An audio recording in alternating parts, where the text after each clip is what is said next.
Chapter 42. When Jacob learned that there was grain in Egypt, he said to his sons, Why do you just keep looking at each other? He continued, I have heard that there is grain in Egypt. Go down there and buy some for us, so that we may live and not die. Then 10 of Joseph's brothers went down to buy grain from Egypt. But Jacob did not send Benjamin, Joseph's brother, with the others, because he was afraid that harm might come to him. So Israel's sons were among those who went to buy grain, for the famine was in the land of Canaan also. Now Joseph was the governor of the land, the one who sold grain to all its people. So when Joseph's brothers arrived, they bowed down to him with their faces to the ground. As soon as Joseph saw his brothers, he recognized them, but he pretended to be a stranger and spoke harshly to them. Where do you come from? He asked. From the land of Canaan, They replied. to buy food. Although Joseph recognized his brothers, they did not recognize him. Then he remembered his dreams about them and said to them, You are spies. You have come to see where our land is unprotected. No, my lord. They answered. Your servants have come to buy food. We are all the sons of one man. Your servants are honest men, not spies. No, He said to them. you have come to see where our land is unprotected. But they replied, Your servants were 12 brothers, the sons of one man, who lives in the land of Canaan. The youngest is now with our father, and one is no more. Joseph said to them, It is just as I told you. You are spies, and this is how you will be tested. As surely as Pharaoh lives, you will not leave this place unless your youngest brother comes here. Send one of your number to get your brother. The rest of you will be kept in prison, so that your words may be tested to see if you are telling the truth. If you are not, then as surely as Pharaoh lives, you are spies. and he put them all in custody for 3 days. On the third day, Joseph said to them, Do this, and you will live, for I fear God.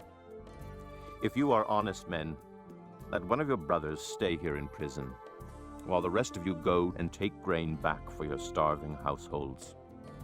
But you must bring your youngest brother to me, so that your words may be verified and that you may not die. This they proceeded to do. They said to one another, Surely we are being punished because of our brother. We saw how distressed he was when he pleaded with us for his life, but we would not listen. That's why this distress has come upon us. Reuben replied, Didn't I tell you not to sin against the boy? But you wouldn't listen. Now we must give an accounting for his blood. They did not realize that Joseph could understand them since he was using an interpreter.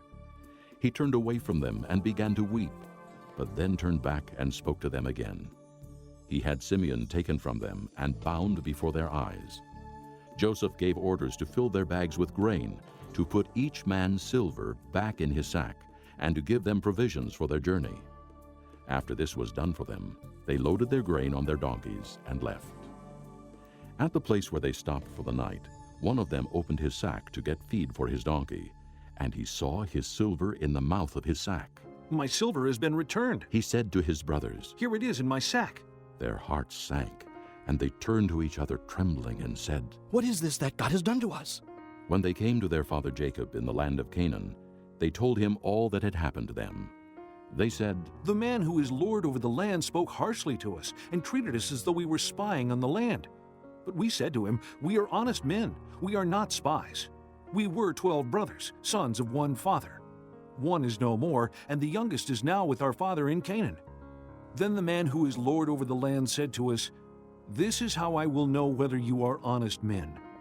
Leave one of your brothers here with me, and take food for your starving households and go. But bring your youngest brother to me, so I will know that you are not spies, but honest men. Then I will give your brother back to you, and you can trade in the land. As they were emptying their sacks, there in each man's sack was his pouch of silver. When they and their father saw the money pouches, they were frightened. Their father Jacob said to them, You have deprived me of my children. Joseph is no more, and Simeon is no more, and now you want to take Benjamin. Everything is against me. Then Reuben said to his father, You may put both of my sons to death if I do not bring him back to you. Entrust him to my care, and I will bring him back. But Jacob said, My son will not go down there with you. His brother is dead, and he is the only one left. If harm comes to him on the journey you are taking, you will bring my gray head down to the grave in sorrow.